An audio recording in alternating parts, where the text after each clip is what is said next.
हाँ जी मेरे प्यारे साथियों, कैसे हैं आप सब।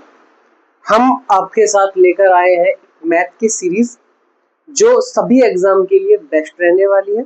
चाहे वो एसएससी सीजीएल हो, एमटीएस हो, सीएचएसएल हो, या यूपीएसआई हो, या यूपी कांस्टेबल हो, दिल्ली पुलिस हो, रेलवे के कोई भी एग्जाम हो, ग्रुप डी हो, आरआरबी एएलपी हो, कोई भी एग्जाम, आपके सभी एग्जाम के लिए ये सीरीज बेस्ट रहने वाली है। इसमें हम आपके लिए इस सीरीज के अंदर हम आपके लिए 25 क्वेश्चन लेकर के आए हैं और पर डे इसी तरीके की सीरीज आएगी। और कुछ दिन बाद अब हम अपना पूरा बैच लॉन्च करेंगे, पूरा का पूरा सिर्फ और सिर्फ यूट्यूब पर बिल्कुल फ्री रहेगा।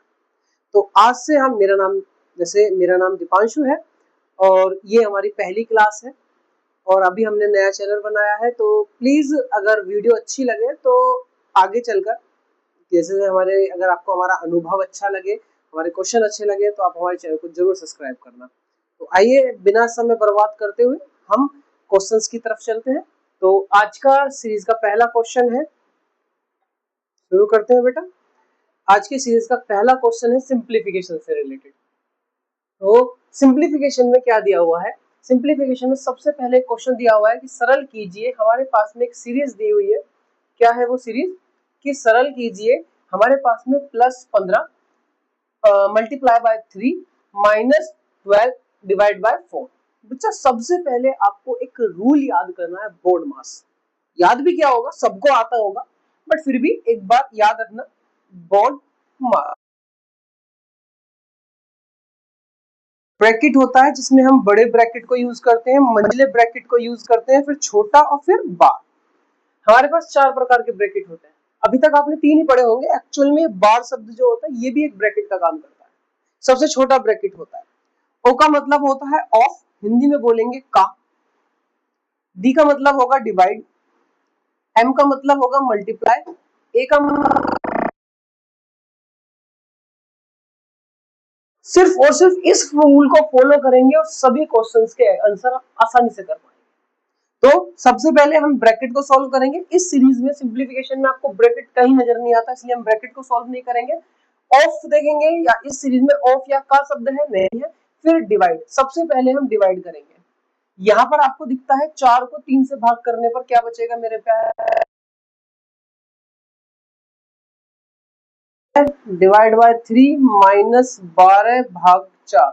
जब हमने इसको इससे काटा तो बचा कितना, 3। फिर करेंगे मल्टीप्लाई, 6 × 18, ये माइनस का 3 और प्लस का 15। अब आता है हमारे पास में प्लस या माइनस, जो मन करे आप वो ऐड कर सकते हैं, वो प्लस कर सकते हैं। दोनों को जोड़ेंगे तो कितना हो जाएगा बेटा, 33 - 3 = 30। तो हमारा आंसर है 30। 30 आंसर कहाँ है, बी फॉर आपका आंसर ठीक। कोई दिक्कत मेरे भाई, तो इसका आंसर है बी। इसका स्क्रीनशॉट ले लेना ताकि आपको आगे चल के प्रॉब्लम ना हो। चलिए आगे चलते हैं मेरे भाई। आज के टेस्ट का सेकंड क्वेश्चन। सेकंड क्वेश्चन है आपका परसेंटेज से। परसेंटेज भी बहुत प्यारा परसेंटेज है, ऐसा नहीं है कहीं से हवा में आया है। जिसको परसेंटेज आता है मेरे भाई वो बड़े प्यार से क्वेश्चन कर सकता है। अगर आपको परसेंटेज ही नहीं आता तो कंपटीशन की दुनिया में आपका कोई फायदा नहीं है, आप नौकरी लेने नहीं आए। परसेंटेज आपको आना ही चाहिए, और अगर नहीं आता तो चिंता ना करें। अगर आपके हौसलों में उड़ान है तो आपका भाई आपके साथ है। बहुत जल्द हम पूरी की पूरी परसेंटेज की एक क्लास लेकर आएंगे, पूरी सीरीज लाएंगे जिसमें एक्सप्लेनेशन भी होगी, क्वेश्चंस भी होंगे। एक दो क्वेश्चन नहीं होंगे, कम से कम 150 से 200 क्वेश्चन होंगे खाली एक चैप्टर से रिलेटेड। चिंता ना करें, अगर आपके सपनों में उड़ान है तो उस उड़ान के पंख हम बनेंगे आपके लिए। आइए देखते हैं। अगर हम देखते हैं 240 का मतलब होता है मल्टीप्लाई 25%। प्रतिशत जो हमारा शत का साइन होता है उसकी वैल्यू होती है 1/100। सिंपल सी बात है, इस बात को दिमाग में बैठा लेना। अगर 25% लिख रहा है तो इसका मतलब होगा कि बेटा मेरे 25 गुणा 1/100। अगर हम इसको इससे काट दे तो 1/4। तो इसका मतलब होता है 25% का मतलब होता है 1/4 प्लस यहाँ पे लिखा है 150 का 10%। अभी बताया 10% का मतलब होता है 10 गुणा 1/100। इससे इसको काटेंगे तो 1/10, तो क्या लिखेंगे मेरे भाई, 1/10 लिखेंगे। अब इसको सोल्व करना मेरे लिए तो कोई ज्यादा बड़ा है नहीं, क्या आपके लिए बड़ी बात है? बिल्कुल नहीं। काटेंगे बेटा, 4 से पूरा पूरा काटेंगे, 4 पंजी 20, 4 छीन 24, 60 बचेगा, प्लस 0 से 0 कट गए, 15 बचा। मेरे भाई आंसर आया है 75। 75 कहाँ है? C. Your answer right is C answer. क्या आपको इस क्वेश्चन में कोई दिक्कत है? अगर इन दो क्वेश्चनों में कोई दिक्कत है तो कमेंट करके जरूर बताना कि हाँ आपने ये चीज हमें गलत पढ़ा। थोड़ा सा मैं बोलने में थोड़ी गड़बड़ कर रहा हूँ क्योंकि पहली क्लास है, थोड़ा सा हम भी नर्वस हो जाते हैं अंदर से। कैमरे के आगे बोलना थोड़ा डिफिकल्ट होता है क्योंकि अब ना जाने कितने बच्चे या फिर कितने मेरे भाई इस वीडियो को देखेंगे, कितनी मेरी बहनें इस वीडियो को देखेंगे, तो डर लगता है अंदर से कि हाँ भाई कुछ गलत मुंह से ना निकले। तो साथ दीजिए आप भी हमारा, और हम आपके सपनों को उड़ान देंगे, चिंता ना करें। आगे चलते हैं क्वेश्चन नंबर 3 की तरफ। क्वेश्चन नंबर 3 क्या दिया हुआ है? ये प्रॉफिट लॉस का क्वेश्चन है। मैंने आपसे कहा परसेंटेज आना अनिवार्य है, अगर आपको परसेंटेज नहीं आता ना तो आप क्वेश्चन नहीं कर पाएंगे। आइए क्वेश्चन करते हैं। इस क्वेश्चन में बोला गया है मेरे भाई, एक दुकानदार एक वस्तु को 720 रुपए में बेचकर 20% लाभ कमाता है। मेरे भाई करने के बहुत तरीके होते हैं, पर आपका दिमाग कौन से तरीके पे सबसे पहले फोकस करता है वो आपकी सोच है। आपको सबसे पहले इस चीज पे कमांड बनानी पड़ेगी कि आपका माइंड क्या सोचता है। मेरे माइंड ने धड़ाक से सोचा कि भैया 20% का लाभ कमाता है तो सबसे पहले मुझे 20 की फ्रैक्शन वैल्यू आनी चाहिए। तो बच्चा 20% का मतलब मैंने अभी आपको बताया था 20/100, काटेंगे तो 1/5। नीचे वाली वैल्यू आपकी होती है कॉस्ट प्राइस, ऊपर आपका होता है प्रॉफिट। दोनों को जोड़ देंगे तो हमारा सेलिंग प्राइस आएगा, यानी कि सेलिंग प्राइस है हमारा 6। सेलिंग प्राइस है हमारा कितना मेरे भाई? 6। उस भैया ने कितना बोला है? उस भैया ने बोला है 720। मेरे भाई एक की वैल्यू नहीं आएगी, 6 कम 6, 6 दूनी 12, 120 आई। हमें चाहिए कॉस्ट प्राइस, वस्तु का क्रय मूल्य। कॉस्ट प्राइस चाहिए, कॉस्ट प्राइस कितना है? 5, तो 5 की मल्टीप्लाई करेंगे तो 12 पंजे 60 मेरे भाई 60, यानी कि 600 उसका आंसर होगा। 600 ऑप्शन ए ऑप्शन। तो क्या आपको कुछ दिक्कत है इस छोटे से सवाल में? अगर दिक्कत है तो कमेंट में जरूर बताना। मैं आपको बार बार कमेंट का नाम इसलिए ले रहा हूं ताकि मैं आपको उस क्वेश्चन का एक्सप्लेनेशन शायद नेक्स्ट क्लास में और अच्छे से दे सकूं। मैं आपको हर क्वेश्चन का 100% एक्सप्लेनेशन दूंगा, कोशिश यही रहेगी। और आने वाले समय में हम इतना सारा अलझेड़ा नहीं करेंगे क्योंकि हमारे एग्जाम में टाइम नहीं मिलता हमको, उस टाइम को सेव करना है। आइए आगे चलते हैं नेक्स्ट क्वेश्चन की तरफ। तो मेरे भाई अगला क्वेश्चन है ये, 5 संख्याओं का तो औसत 40 हो जाता है, हटाई गई संख्या का मान ज्ञात कीजिए। इतना आसान क्वेश्चन, पहले सिंपल तरीके से समझो। 5 संख्याओं का औसत, 5 संख्याओं का औसत, यानी कि एक बात बोली गई है इसमें। औसत का मतलब होता है कि कोई 5 व्यक्ति हैं, 1 2 3 4 5, उन सबको 42 रुपए दिए गए होंगे, या 42 जो भी है 42 रुपए दिए गए होंगे, जब भी औसत निकल करके आता है। तो अगर मैं 42 की गुणा 5 से कर दूं, 42 की गुणा 5 से कर दूं, 5 एकम 5, 5 दूनी 10 की 0 हासिल लगा 1, 5 चौक 20 और 1 21, यानी कि हमारे पास टोटल जो हमारे पास नंबर है वो कितना है? 210 है। यानी कि 5 संख्याओं का औसत, 5 संख्याओं का औसत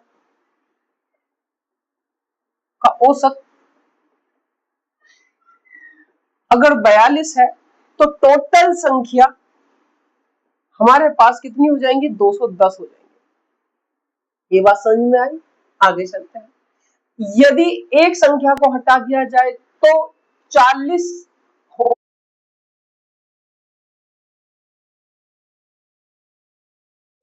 एक व्यक्ति को हटा दिया गया और औसत हो गया हमारा 40,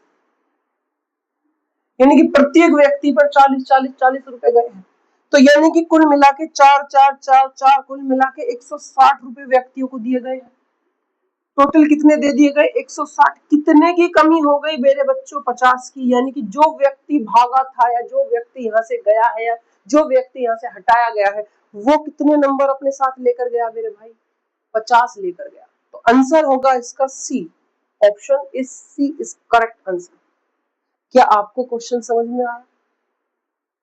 अगर नहीं आया तो कमेंट में जरूर बताना, मैं आपको अगली बार अगली ट्रिक के साथ इस क्वेश्चन को कराऊंगा। बाकी मेरे हिसाब से एक्चुअल में कोई ट्रिक वैलिड नहीं होती, सारी कैलकुलेशन का खेल है और कैलकुलेशन आपके माइंड में होगी। कोशिश करो कि पहले हमें क्वेश्चन समझ में आए, उसके बाद सारा खेल ब्रेन से होना चाहिए। कलम का इस्तेमाल नहीं करना, पेन का इस्तेमाल नहीं करना, रजिस्टर का इस्तेमाल नहीं करना। क्वेश्चन को जितना हो सके ओरली करो, 2-4 शब्द लिखने के लिए। क्या आपको लगता है कि मुझे इतना सारा लिखने की जरूरत थी? लेकिन जब मैंने फर्स्ट टाइम ये सब किया होगा तो मुझे लिखना पड़ा होगा, लेकिन धीरे धीरे आदत होती चली जाएगी और आपके पास सारे क्वेश्चन आसानी से होते चले जाएंगे। चलिए अगले क्वेश्चन की तरफ सफर करते हैं। क्वेश्चन नंबर 5 बहुत ही प्यारा क्वेश्चन है, ये आपका अनुपात समानुपात का क्वेश्चन है। ये भी बहुत ही नालायक टाइप के क्वेश्चन है, बहुत ही आसान क्वेश्चन है। इनसे ज्यादा आसान क्वेश्चन कभी जिंदगी में शायद ही बने हो। इन्हें कहा है दो संख्याओं का अनुपात 3:5 है। दो संख्याओं का अनुपात 3:5 है, उनका योग 96 है, यानी कि इन दोनों संख्याओं का योग कितना है 96 है। तो मेरे भाई इन दोनों संख्याओं को अगर मैं जोड़ दूं तो क्या मुझे 8 दिखाई देगा? उसने कहा है उनका योग 96 है, यानी कि 8 की वैल्यू 96 है। कितनी है मेरे भाई? 8 की वैल्यू 96 है। तो 1 की वैल्यू कितनी हो जाएगी मेरे भाई? क्या 12 होगी या नहीं होगी? 8 से 12 8 96 होगी या नहीं होगी? 1 की वैल्यू 12 होगी या नहीं होगी? ठीक है। हमने पूछा है बड़ी संख्या ज्ञात कीजिए, बड़ी संख्या का अनुपात कौन सा है? 5। तो 12 पंजे 60, हमें 5 की वैल्यू निकालनी होगी। 12 पंजे 60, तो आपका आंसर होगा 60। तो राइट आंसर इज सी, आपका आंसर सी आंसर राइट होगा। इस सवाल में कोई दिक्कत है? आसान आसान से सवाल है और बहुत ही प्यारे सवाल है, बस एक एक करके आसानी से करते चलेंगे। आगे चलते हैं क्वेश्चन नंबर 6 की तरफ।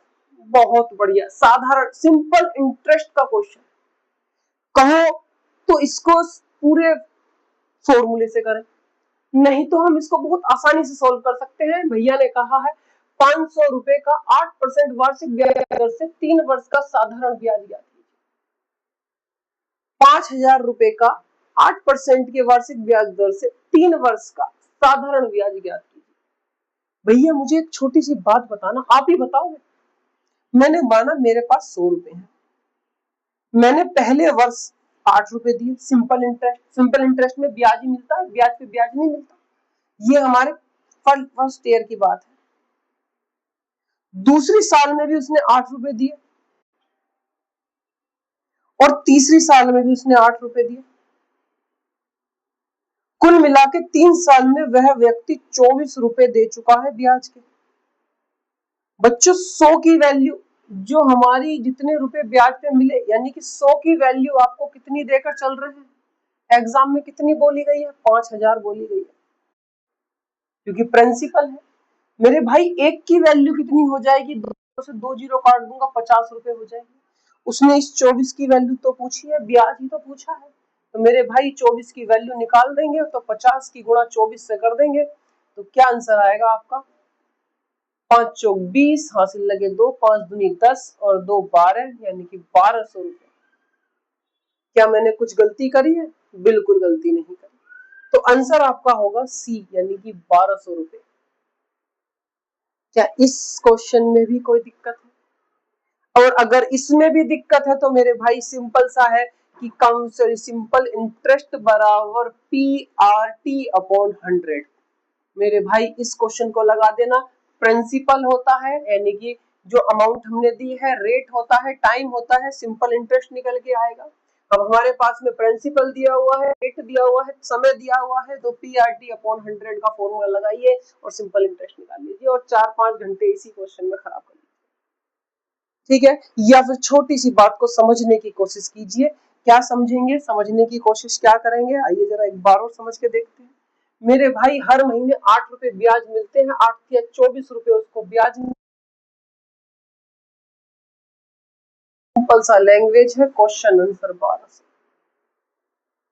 दिमाग के ऊपर बर्डन मत डालना, आराम से बिल्कुल तसल्ली से क्वेश्चन करने की कोशिश करो, क्वेश्चन को समझो कि क्वेश्चन क्या कहना चाहता है। चलिए आगे चलते हैं।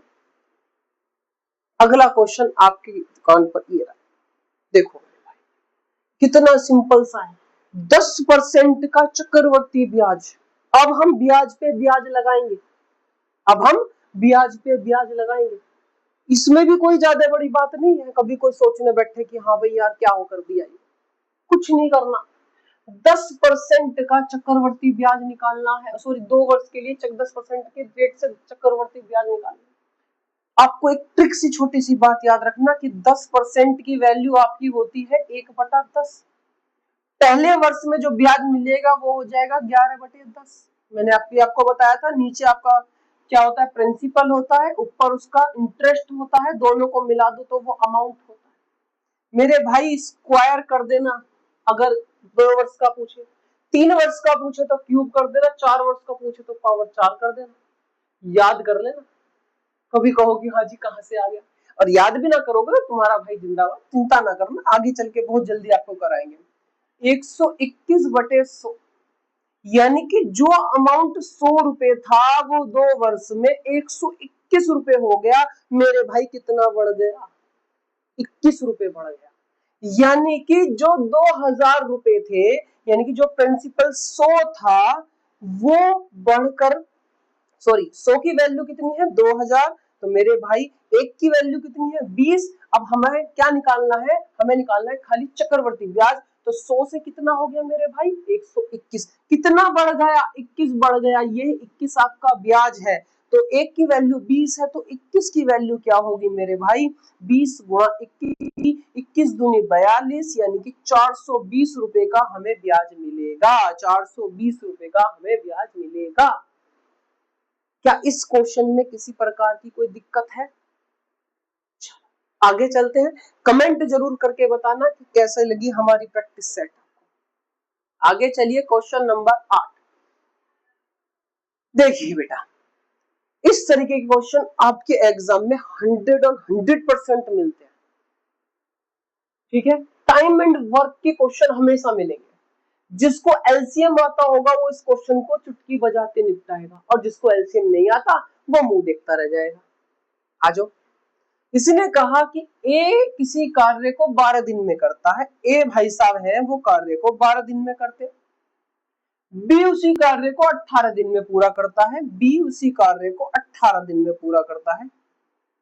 तो इन्होंने कहा दोनों मिलकर कार्य कितने दिन में पूरा करेंगे। अब हमें दोनों से कार्य कराना है, तो बेटा ये होता है ए का काम, ये होता है बी का काम, दोनों का अगर एलसीएम निकाल दो तो वो होता है हमारा टोटल वर्क। तो कितना आएगा 36 आएगा। अब कहोगे गुरुजी ये कैसे आ गया? मेरे भाई एलसीएम अगर आपको नहीं आता तो आप कंपटीशन में आने की सोचना भी मत, अगर आ गए हो तो सीख लेना। मेरे भाई 2 से काटेंगे 6 बार, 2 से काटेंगे 9 बार, 2 से काटेंगे 3 बार, 2 से नहीं कटेगा तो 9 का 9, 3 से काटेंगे 1 बार, 3 से काटेंगे 3 बार, 3 से काटेंगे 1 बार और 1 बार, 4 2 दूनी 4, 4 तिया 12, 12 तिया 36। तो इसका एलसीएम आ गया मेरे भाई 36। टोटल वर्क है ये, क्या है टोटल वर्क। अब 12 तिया 36 और 18 दूनी 36, ये इनकी एफिशिएंसी है। ये एक दिन में 3 काम करता है और नीचे वाला एक दिन में 2 काम करता है। तो कौन सा कमजोर हो गया, बी कमजोर हो गया। उन्होंने कहा कि दोनों मिलकर इस काम को कितने दिन में करेंगे, यानी कि टोटल एफिशिएंसी कितनी हो जाएगी, इन दोनों की एफिशिएंसी को जोड़ दो 5। एक दिन में 5 काम करेंगे, टोटल काम कितने हमारे 36, टोटल काम है 36, एक दिन में होगा 5, तो 5 सत्ते 35, 1/5 काम करेंगे वो, 7 सही 1/5, 7 सही 1/5 दिन में काम को पूरा कर देंगे मेरे भाई। क्या ऐसे ऐसे क्वेश्चन भी आपके लिए पहाड़ है? अगर नहीं है तो मेरे भाई ऐसे ऐसे क्वेश्चन को देखते ही करने का मन करता है कि आया क्वेश्चन और चुटकी बजाए खत्म क्वेश्चन। चलिए आगे चलते हैं, समझ में आ गया तो कमेंट में लाइक और वीडियो को जरूर लाइक करना। चलिए बहुत ही प्यारा क्वेश्चन आया है भैया, किसका आया है टाइम, स्पीड और डिस्टेंस का। चाल बराबर दूरी बटे समय, इस क्वेश्चन को दिमाग में रट लो। एक फॉर्मूला होता है कि चाल बराबर दूरी बटे समय, इस फॉर्मूले को दिमाग में रट के रखना। चलिए मेरे भाई, इनने क्या कहा कि एक ट्रेन 4 घंटे में 360 किलोमीटर की दूरी तय करती है। एक ट्रेन कितने घंटे में? 4 घंटे में। एक ट्रेन 4 घंटे में 360 किलोमीटर की दूरी तय करती है। अरे भैया, क्या स्पीड पूछी है, चाल पूछी है, यही फॉर्मूला उठा लो। चाल बराबर दूरी बटे समय, ये तो इसी से ही हो गया। मैं तो कुछ और सोच रहा था। दूरी कितनी है मेरे भाई? 360 किलोमीटर। समय कितना लग रहा है? 4 घंटे का। 4 निम 36, 4 निम 36, 90 किलोमीटर प्रति घंटा। तो मेरे भाई आंसर क्या आ गया? 90 किलोमीटर प्रति घंटा। ऐसे ऐसे क्वेश्चन प्रैक्टिस सेट में डाले हैं, बिल्कुल इजी। पहली क्लास है, आसान क्वेश्चन डाले हैं। आने वाले समय में इतने टफेस्ट क्वेश्चन डालेंगे, इतने अच्छे अच्छे क्वेश्चन डालेंगे, सीजीएल के, मेंस के भी डालेंगे, प्री के भी डालेंगे। जो क्वेश्चन बेस्ट होंगे आपके लिए वही क्वेश्चन यूज करे जाएंगे। चलिए आगे चलते हैं। ठीक है, एक वर्ग का परिमाप कितना है मेरे भाई? 64 है। पहले आपको वर्ग पता होना चाहिए। वर्ग क्या होता है? वर्ग होता है जिसकी चारों भुजाएं समान होते हैं तथा विकर्ण भी क्या होते हैं मेरे भाई? समान होते हैं। यानी कि ये भुजा इसके बराबर, ये भी भुजा इसके बराबर, चारों भुजा आपस में बराबर होंगी और उनके विकर्ण भी आपस में बराबर होंगे। विकर्ण भी आपस में क्या होंगे मेरे भाई? बराबर होंगे। उसे हम बोलते हैं वर्ग। इनने बोला है वर्ग का परिमाप 64 सेंटीमीटर है। यानी कि वर्ग का परिमाप होता है ये और ये डिस्टेंस। अगर हम दूरी को a मान ले, a मान ले, a मान ले और a मान ले, तो यानी कि 4a होता है हमारा परिमाप। और परिमाप कितना है बेटा? 64 है। तो a की वैल्यू कितनी हो जाएगी? 6 चौक 24, 16 चौका 64। तो a की वैल्यू आ गई 64। इनने पूछा है उसका क्षेत्रफल क्या होगा। करना क्या है? कुछ नहीं करना बेटा। क्षेत्रफल निकालने के लिए वर्ग का क्षेत्रफल होता है मेरे भाई, वर्ग का क्षेत्रफल। वर्ग का क्षेत्रफल बराबर होता है ए स्क्वायर। यानी कि 16 का स्क्वायर कर दो बेटा। 16 का स्क्वायर क्या होता है हमारा? 200। क्या होता है बेटा? जल्दी कमेंट में बताओ। 16 का स्क्वायर 256। क्या होता है? 256। कंफ्यूज नहीं हुआ? मैं कभी सोचो कि मैं थोड़ा सा घूम गया था। चलो, तो 16 का स्क्वायर कितना होगा मेरे भाई? 256 होगा। कोई दिक्कत? ठीक है, आगे चलते हैं। क्वेश्चन समझ में आ गया आसानी से? चलिए आगे चलिए।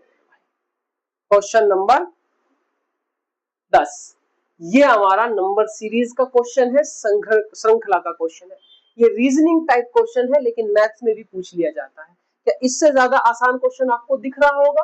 क्या बच्चा ये जो हो रहा है 5 से 10 डबल हो रहा है, जस्ट डबल हो रहा है, जस्ट डबल हो रहा है, जस्ट आंसर होगा? क्या 160 आंसर होगा?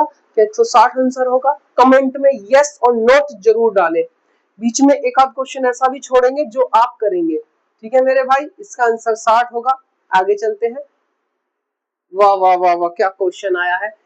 यदि 12 वस्तुओं का क्रय मूल्य, 12 वस्तुओं का क्रय मूल्य 10 वस्तुओं के विक्रय मूल्य के बराबर है, 10 वस्तुओं के विक्रय मूल्य के बराबर है। 10 वस्तुओं का, 12 वस्तुओं का क्रय मूल्य, 12 वस्तुओं का कॉस्ट प्राइस बराबर है कितने? 10 वस्तुओं के विक्रय यानी कि सेलिंग प्राइस के। किसके बराबर है? सेलिंग प्राइस के, है ना। आगे चलते हैं, 1 मिनट।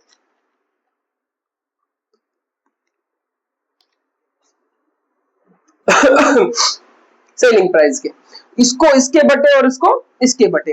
तो मेरे भाई सीपी बटे 10 हो जाएगा और सेलिंग प्राइस बटे 12 हो जाएगा। यानी कि कॉस्ट प्राइस कितना है? 10 है, सेलिंग प्राइस कितना है? 12 है। तो मेरे भाई कितना बढ़ गया? 2 बढ़ गया। कितने पे बढ़ा? 10 पे बढ़ा। यानी कि 1/5। और 1/5 को अब अगर हमें परसेंटेज में कन्वर्ट करना है, 1/5 को परसेंटेज में कन्वर्ट करना है, तो हमें 100 से मल्टीप्लाई करके परसेंटेज का साइन लगाना होगा। काटेंगे तो परसेंटेज वैल्यू आती है 20। तो आपकी जो इंक्रीज होगा, कितने परसेंट हुआ प्रॉफिट हमें? 20%। कोई दिक्कत मेरे भाई इस क्वेश्चन में? अगर इस क्वेश्चन में कोई प्रॉब्लम नजर आ रही है तो प्लीज कमेंट में जरूर बताएं मेरे भाई। आगे चलते हैं अगले क्वेश्चन की तरफ, क्वेश्चन नंबर 13। ओके, दोनों संख्याएं ज्ञात कीजिए। दो संख्याओं का योग, मैंने बोला a प्लस बी का योग कितना है 45 है, और उन संख्याओं का अंतर यानी कि a माइनस बी की वैल्यू 5 है। दोनों संख्या ज्ञात कीजिए। जब ऐसा क्वेश्चन आ जाए मेरे भाई, करना कुछ नहीं, जोड़ के आधा घटा के आधा। क्या जोड़ के? ये संख्याओं को जोड़ के आधा कर दो, 50 का आधा कर दो, घटा के आधा कर दो यानी कि 40 का आधा कर दो। यानी कि इन दोनों संख्याओं को जोड़ेंगे तो 50, इन दोनों संख्याओं को घटाएंगे तो 40, घटाएंगे तो 25 और मेरे भाई 20। तो आंसर होगा आपका 25 20। आंसर कहाँ है? 20 25। ये A for Apple, B for boy. कोई दिक्कत? आपका आंसर है A। कोई दिक्कत आएगी मेरे भाई इस क्वेश्चन में? आगे चले, ठीक है, आगे चलते हैं क्वेश्चन नंबर 14 की तरफ। ठीक है मेरे भाई, ये फिर से एक साधारण ब्याज का क्वेश्चन आ गया। इसने कहा है कोई धनराशि साधारण ब्याज पर 8 वर्ष में दोगुनी हो जाती है। बेटा सारा का सारा सारांश इसीलिए वार्षिक ब्याज की दर तो बाद की बात है, पहले यहाँ देखो 8 वर्ष में दुगनी होती है। मैंने कहा कि मैंने 1 रुपया किसी को ब्याज पे दिया, 1 रुपया, ज्यादा नहीं दे रहे, 1 रुपया, वो 8 वर्ष बाद दुगना हो गया यानी कि 2 रुपए हो गए। ये आपका क्या है? ये इसका प्रिंसिपल है। ये क्या है? ये अमाउंट है मेरे भाई। अमाउंट में से प्रिंसिपल को घटाते हैं तो कॉस्ट सॉरी सिंपल इंटरेस्ट आता है निकल करके, जो क्या है 1 रुपया है। यानी कि 8 वर्ष में 1 रुपए पे 1 रुपए का ब्याज मिला। 8 वर्ष में 1 रुपए पे 1 रुपए का ब्याज। तो मेरे भाई फिर से अगर तुम्हें क्वेश्चन में कोई दिक्कत है तो फिर से फॉर्मूला लगाना, सिंपल इंटरेस्ट बराबर PRT अपॉन 100, सॉरी 100। तो सिंपल इंटरेस्ट कितना मिला मुझे? 1 रुपया। सिंपल इंटरेस्ट कितना मिला मुझे? 1 रुपया। यही करते हैं, सिंपल इंटरेस्ट कितना मिला मुझे? 1 रुपया। कितने रुपए पे मिला? 1 रुपए पे मिला। रेट निकालना है, रेट निकालना है आ मेरे भाई। समय कितना लग रहा है? 8 वर्ष का, बटे में कितना? 100। ये इसकी गुणा में जाएगा, बटे में आएगा, तो आर की वैल्यू क्या हो गई? 100 बटे 8। काटेंगे तो रेट ऑफ कितना आ गया मेरे भाई? 12.5% का रेट आ गया। क्या ऐसा तो नहीं है मैंने क्वेश्चन कुछ ज्यादा जल्दी जल्दी करा दिया? ऐसा तो नहीं है ना कि मैंने क्वेश्चन जल्दी जल्दी कराया? अगर कराया तो कमेंट में यस लिख देना, मैं फिर से करा दूंगा इस क्वेश्चन को। आज मजा आ रहा है वैसे सीरीज में? अगर आ रहा है तो लाइक कर दो, और हमारी मेहनत के लिए एक बार इस वीडियो को अपने स्टेटस पे जरूर लगाना। नीचे लिखना कि मेरे भाई ने नया चैनल ज्वाइन करा है, नया चैनल बनाया है, उसकी मेहनत के लिए उसको सब्सक्राइब जरूर करें। थैंक यू मेरे भाई। आगे चलते हैं, ठीक है, क्वेश्चन नंबर 15 की तरफ। एक्स का मान ज्ञात कर रहा है। ये क्वेश्चन आपके लिए है, मैं नहीं करने वाला। ये क्वेश्चन आपके लिए है, मेरे लिए नहीं, छोड़ रहा हूं मैं। ना हो तो मुझसे क्वेश्चन नंबर डाल देना, क्वेश्चन नंबर 15 गुरुजी करा दो भैया, करा दो, मैं करा दूंगा। क्वेश्चन नंबर आइए, एक व्यक्ति की आयु उसके पुत्र की आयु से 4 गुना है। 20 वर्ष बाद अपने पुत्र से दुगनी आयु का हो जाए। देखो कितना आसान है। एक व्यक्ति की आयु उसके पुत्र की आयु की 4 गुना है। मैंने बोला और पुत्र, मेरे भाई पिता की आयु 4 गुना है पुत्र से, तो मैं इसको 1 मान ले रहा हूं, दूसरे को 4 मान ले रहा हूं। कोई दिक्कत तो नहीं। 20 वर्ष बाद आगे जाएंगे, 20 वर्ष बाद, ऐसे मत लो, इसको बटे में रखते हैं, पुत्र और पिता, ऐसे लो।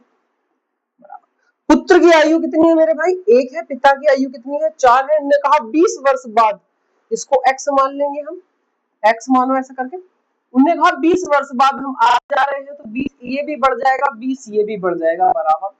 उन्होंने कहा कि वह अपने पुत्र से दोगुना आयु का हो जाता है। अगर पुत्र की आयु है तो पिता की आयु कितनी हो जाती है? 2 हो जाती है। तो पुत्र की वर्तमान आयु यानी कि हमें पुत्र की वर्तमान आयु यानी कि 1x की खाली x की वैल्यू निकाल दो, आपको पुत्र की वर्तमान आयु। कोई दिक्कत है? निकालो बेटा। देखो 20 दूनी 40 और 20 एकम 20 और 2 एकम 2 और 4। क्या इस क्वेश्चन को पूरा सोल्व करने की जरूरत है? चलो करते हैं, फिर भी तुम्हारी खुशी में खुश। तो बेटा यहाँ पे कितना हो जाएगा 2x प्लस 40 बराबर 4x प्लस 20। इसको इधर ट्रांसफर करेंगे, इसको इधर पक्षांतर करेंगे, इसको इधर लेकर जाएंगे, इसको इधर लेकर आएंगे, इसको इधर लेकर आएंगे तो 40 में से 20 को घटाओ, कितना बच गया 20 बराबर। इसे इधर लेकर जाएंगे, 4x में से 2x को घटाओ तो कितना बच गया बेटा भाई 2x। x की वैल्यू कितनी आ गई 10 वर्ष। तो पुत्र की आयु कितनी थी 1x और पिता की आयु कितनी थी 4x। तो पुत्र की कितनी थी बेटा 10 और पिता की कितनी थी 40। अब वो किसी की भी पूछे आपको बता देनी है 10 वर्ष यानी कि एज। ठीक है मेरे भाई, कोई दिक्कत इस वाली बात में है? डाउट आया या नहीं आया? बस इस कहानी को समझ लो और कुछ समझने की जरूरत नहीं पड़ेगी बिल्कुल। चलिए आगे शुरू करते हैं, क्वेश्चन नंबर 17 की तरफ चलते हैं। ये आगे, एक आयतन का क्षेत्रफल ज्ञात करो। बेटा हमें आयतन का क्षेत्रफल ज्ञात करना है जिसकी लंबाई और चौड़ाई, लंबाई 15 है चौड़ाई 8 है। क्या कैसा कैसे क्वेश्चन बेटा? आयतन, बस आयतन समझो। आयतन क्या होता है? आयतन, सॉरी माय मिस्टेक, गलती, ये आयत है। आयत क्या होता है बेटा? आयत वो होता है जिसकी आमने सामने की भुजाएं बराबर हो, केवल और केवल आमने सामने की भुजाएं, और जिसके विकर्ण आपस में बराबर हो। आमने सामने की भुजाएं बराबर होंगी और विकर्ण बराबर होंगे। बेटा लंबाई को हम रिप्रेजेंट कर देते हैं L से और चौड़ाई को हम रिप्रेजेंट करते हैं B से, L से और B से। तो बेटा इसका जो क्षेत्रफल होता है, आयतन का जो क्षेत्रफल होता है वो होता है लंबाई गुणा चौड़ाई। लंबाई कितनी दे रखी है मेरे भाई 15 और चौड़ाई कितनी दे रखी है 8। तो 15 अट्ठे 120 सेंटीमीटर में दे रखी है, तो सेंटीमीटर स्क्वायर। क्या हो जाएगा मेरे भाई 120 centimetre square. Answer is right. कोई दिक्कत? चलिए आगे की तरफ चलते हैं। अब आते हैं हम क्वेश्चन नंबर 18 पर। देखो बच्चा क्या क्वेश्चन आया, फिर से वही क्वेश्चन। देखिए आज आपको इसकी अच्छी सी एक ट्रिक बताऊंगा, बढ़िया बेहतरीन। 12 और 18 का एलसीएम पूछा है, निकालो मेरे भाई। ऐसे निकालेंगे, 2 से काटेंगे 6, 2 से काटेंगे 9, 2 से काटेंगे 3, 2 से काटेंगे 9, नहीं कटेगा। 3 से काटा एक बार, 3 से काटा 3 बार, फिर से काटा 3 से एक बार और एक बार, 3 तिया 9 दूनी 18 दूनी 36। आंसर हो गया 36। क्या ये ऐसे निकालना जरूरी है?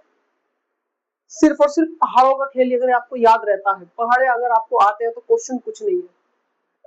मैंने कहा 12 और 18 का एलसीएम निकालना है, करना कुछ नहीं, जो बड़ी वाली संख्या है उसे पकड़ लो, इसे पकड़ लो। पकड़ लिया? क्या 12 के पहाड़े में 18 आता है? क्या 12 के पहाड़े में 18 आता है? 12 दूनी 24 ज्यादा हो गया? नहीं, जस्ट इसको डबल कर दो, 18 दूनी 36। बड़ी संख्या को जस्ट डबल कर दो। क्या अब 12 के पहाड़े में 36 आता है? 12 कम 12, 12 दूनी 24, 12 36। तो आंसर आपका हो जाएगा 36। जिसको पहाड़े आते हैं, जिसको सारा खेल आसान हो जाएगा, कुछ नहीं करना। चलिए आगे चलते हैं, क्वेश्चन नंबर 19।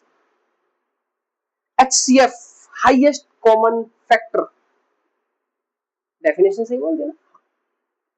24 और 36 मेरे भाई, मैं कभी भी HCF के लिए ना ये नहीं कहता कि इनका अंतर निकाल लो, 8 आ गया तो इसका 8 आंसर होएगा, मैं कभी नहीं बोलूंगा अंतर निकाल के करो। मैं सिर्फ एक छोटी सी बात बोलूंगा कि सबसे पहले हाईएस्ट का जिक्र हुआ है तो इन चारों ऑप्शनों में सबसे बड़ा नंबर पकड़ो 18। कोशिश करो कि आप 18 का पहाड़ा पढ़ सको। 18 दूनी 36 लेकिन 24 नहीं आया, 18 दूनी 36, 36 आ गया लेकिन 24 नहीं आया, तुरंत काट दो। 12 पकड़ो, 12 कम 12, 12 दूनी 24 और 12 तिया 36। तो आंसर आपका सी होगा, ना कि ये होगा। देखा, बहुत से टीचर, और टीचर क्या ज्यादातर हमने जहां तक देखा है वो अंतर से करने के लिए कह देते हैं, अंतर से कर लो, अंतर से मत करना, सीधा ऑप्शन से जाने की कोशिश करना। हमेशा HCF में मेरा जो पर्सनल एक्सपीरियंस भी रहा, मैंने हमेशा HCF जो ऑप्शन से करने की कोशिश करी। तो आप भी मेरे हिसाब से ऑप्शन से करने की कोशिश करना कि बस पहाड़ा पढ़ना और कुछ मत करना। चलिए आगे चलते हैं। क्वेश्चन नंबर 20 मिश्रण का क्वेश्चन है, मिक्सचर का क्वेश्चन है, एलिगेशन का क्वेश्चन है। चलिए लगाते हैं एक मिश्रण। हमारे पास में दूध है और भैया पानी। दूध और पानी का अनुपात है 3:2। उन्होंने कहा है कुल मिश्रण 40 लीटर है। मिश्रण है बेटा 40 लीटर है। तो दूध की मात्रा पूछी है भैया, इसकी वैल्यू टोटल बोला है, तो इन दोनों को जोड़कर मेरे को पता चलता है 5। इन दोनों का टोटल 5 है, उसने 40 दिया है, तो 5 की वैल्यू 40 है और 1 की वैल्यू मेरे भाई 8 है। उसने दूध की वैल्यू पूछी है, तो दूध की वैल्यू 3 है, तो 1 की वैल्यू 8, तो 3 की वैल्यू कितनी हो जाएगी मेरे भाई? 24 हो जाएगी। क्या इस क्वेश्चन में किसी को कोई डाउट है? 1 की वैल्यू 8 है, तो 3 की वैल्यू कितनी हो गई? 24 हो गई। सी हो गया आपका। ठीक है, आगे चलते हैं क्वेश्चन नंबर 21 की तरफ। इसने कहा है 45 180 का कितने प्रतिशत है? बताओ, ऐसे ऐसे क्वेश्चन भी आते हैं। 45 180 का कितने प्रतिशत है? करना क्या है? करना क्या है? कुछ नहीं, 45/180 गुणा में 100 लगा के परसेंटेज का साइन ठोक दो। हमें पता है 45 चौका 180 होता है, 4 से 25 बार, सॉरी 4 से 100 25 बार कटता है, तो मेरे भाई 25% है। करना कुछ नहीं था। क्या ऐसे ऐसे क्वेश्चनों के लिए आप समय लगाएंगे? चलिए आगे चलते हैं मेरे भाई क्वेश्चन नंबर 21 की तरफ। देखिए कितना बेहतरीन क्वेश्चन है। क्या बोल रहा है कि 8,000 रुपए का साधारण ब्याज 2 वर्ष में इतने रुपए हो जाता है, वार्षिक ब्याज की दर यानी कि रेट ज्ञात करो। रेट ज्ञात करो भैया, मुझे पता है इतने रुपए हो गए, बढ़ कितने गए? 1,440 रुपए बढ़ गए। कितने? 800 से 9,440 रुपए बढ़ते हैं, तो 1,000 रुपए बढ़ गए। कितने रुपए पर? ये वही वाला क्वेश्चन हो गया, सिंपल इंटरेस्ट बराबर PRT/100। इसी फॉर्मूले से करेंगे, टेंशन मत लो। P मतलब प्रिंसिपल कितना है हमारा? 800 रुपए है, 8,000 रुपए है ना। रेट कितना है हमारे पास? हमें रेट की नहीं पता बेटा। हमारे पास समय कितना है? 2 वर्ष का है। बटे में क्या लगाएंगे? 100 लगाएंगे। एक जीरो से जीरो गई, एक जीरो से जीरो गई, एक जीरो से ये जीरो गई बेटा। 2 से कटेगा ये भैया, 7 2 72। अब 8 इसके बटे में आ जाएगा, तो R बराबर 72/8। 8 निम 72 मेरे भाई 9% का रेट आ गया। कितने परसेंट का रेट आया? 9% का रेट आया। इस क्वेश्चन में आपको किसी प्रकार की कोई आपत्ति है? अगर आपत्ति नहीं है तो कृपया कमेंट्स में अपनी राय जरूर रखें। कमेंट्स करोगे तो मुझे ऐसा लगेगा कि हाँ मेरे भाई मेरा साथ दे रहे हैं और मैं अपने भाई के साथ हूँ, उनके सपनों की उड़ान में। हमारे चैनल को आगे लेकर जाना आपका काम है और आपको आगे लेकर जाना हमारा काम है। बस इतना करना है कि आपको ये वीडियो अपने स्टेटस पे लगानी है, नीचे लिखना है मेरा भाई है, इसको सब्सक्राइब करें, अच्छे से इसका साथ दें। चलिए आगे करते हैं मेरे भाई। अगर आपको वीडियो पसंद आ रही है तो ही करना, नहीं पसंद आ रही तो कोई दिक्कत नहीं है। आगे चलते हैं क्वेश्चन नंबर 23 की तरफ। प्रथम 10 प्राकृत संख्याओं का औसत क्या होगा? मेरे भाई 10 प्राकृत संख्याएं कौन सी होती है? Natural number. सारा नंबर सिस्टम का खेल आ गया, औसत नहीं है, नंबर सिस्टम का खेल है सारा। प्राकृत संख्या नेचुरल नंबर होती है आपकी 1 2 3 4 5 6 7 8 9। क्या 10 हो गई मेरे भाई? 1 2 3 4 5 6 7 8 9 और 1 10। इसने पूछा है 10 प्राकृतिक संख्याओं का औसत बताइए। भैया इन सबको जोड़िए, इन सबको जोड़ो। ठीक है, तो संख्याओं का योग, औसत का फॉर्मूला क्या होता है मेरे भाई? औसत का फॉर्मूला है संख्याओं का योग, योग बटे कुल संख्या। ये फॉर्मूला है। अगर हम इस फॉर्मूले को लगाने बैठे तो इन्हें जोड़ेंगे, जोड़ने के बाद कैसे करेंगे? 3 2 और 1 3 3 और 3 6 4 10 15 21 28 36 इस तरीके से जोड़ते चलेंगे। मत करो। जब जहां पर सारे प्राकृतिक संख्याएं आ जाए या सीरीज आ जाए तो आपको करना कुछ नहीं, पहली और अंतिम संख्या जोड़ दो। 10 + 1 और बटे में लगा तो 2, यानी कि 11/2 यानी कि 5.5। तो आपका औसत कितना आ गया? बी आ गया। आंसर क्या आ गया मेरे भाई? बी आ गया। तो 5.5 क्या होगा? इसका औसत होगा। जहां पर भी लगातार सीरीज आ जाए बस पहली संख्या और अंतिम संख्या को जोड़ के 2 से भाग कर देना और कुछ नहीं करना। चलिए आगे चलते हैं। आगे आ गया भैया आपका नंबर सिस्टम। अरे अरे अरे, मैं नहीं कर रहा, अपने आप करना, आंसर कमेंट में कर देना। इसने पूछा है 225 का वर्गमूल, √225। बहुत भयंकर क्वेश्चन है, इसे तो बस आप ही कर सकते हो कमेंट्स में, मेरे बस की नहीं है। चलिए आगे चलते हैं, आगे चलते हैं। आज का टेस्ट का, आज की प्रैक्टिस सेट का ये लास्ट क्वेश्चन है। मैं फिर आपसे दरखास्त करूंगा, अगर आपको वीडियो अच्छी लगी है तो प्लीज चैनल को सब्सक्राइब करें, वीडियो को लाइक करें और बेल आइकन को ऑन करें, और साथ में इस प्रैक्टिस सेट को अपने स्टेटस पे जरूर लगाएं। ठीक है, लास्ट क्वेश्चन है, करते हैं। एक नाव धारा के अनुकूल, अनुकूल होता है, दो चीज होती है, प्रतिकूल अनुकूल, धारा के साथ साथ बहना और धारा के विपरीत बहना, धारा के साथ साथ बहना और धारा के विपरीत बहना। अनुकूल 24 किलोमीटर जाती है 2 घंटे में, और धारा के प्रतिकूल 3 घंटे में वापस आती है। शांत जल में नाव की चाल निकाल दो। मेरे भाई सबसे पहले धारा के अनुकूल,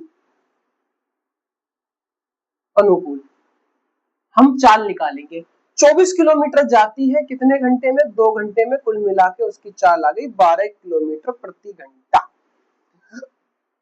ठीक है, ये धारा के साथ जा रही है तो इसमें हम a + b ले लेंगे, धारा के साथ साथ जा रही है। ठीक है, ये मैंने बोला नाव की चाल और ये हमारे पानी की चाल। अब हम लेंगे धारा के प्रतिकूल, धारा के प्रतिकूल, इसको ले लेंगे हम a - b। कितनी जा रही है भैया? 24 ही तो जाएगी, 24 ही तो आएगी। कितने घंटे में? 3 घंटे में। 3 पर 3 सत्ते के 3 8 24, 8 किलोमीटर प्रति घंटा। धारा की दिशा में उसकी स्पीड है 12 किलोमीटर प्रति घंटा, धारा के विपरीत दिशा में उसकी स्पीड है 8 किलोमीटर प्रति घंटा। आपको करना क्या है? कुछ नहीं, बस जोड़ के आधा और घटा के आधा। जोड़ के आधा करेंगे मेरे भाई, दोनों को जोड़ूंगा तो कितना हो जाएगा? 20, और 20 का आधा कितना हो जाएगा? 10 किलोमीटर प्रति घंटा। और अगर घटा के आधा करूंगा तो 4 4 का आधा हो जाएगा 2 किलोमीटर प्रति घंटा। तो आपका आंसर है 10 किलोमीटर प्रति घंटा। शांत जल में नाव की चाल कितनी आ गई? 10 किलोमीटर प्रति घंटा। अगर वो पूछता कि भैया धारा की दिशा क्या है, धारा की चाल क्या है, तो मेरे भाई धारा की चाल है 2 किलोमीटर प्रति घंटा। हमेशा एक बात ध्यान रखना, नाव धारा के क्वेश्चन में जो ज्यादा वाली चाल होती है वो हमेशा नाव की होती है, जो कम वाली होती है वो हमेशा धारा की होती है। अगर धारा की स्पीड ज्यादा हुई तो वो नाव को बहा के ले जाएगी, नाव उसके साथ में जाने की, नाव भाग जाएगी पीछे को। बात समझ में आई?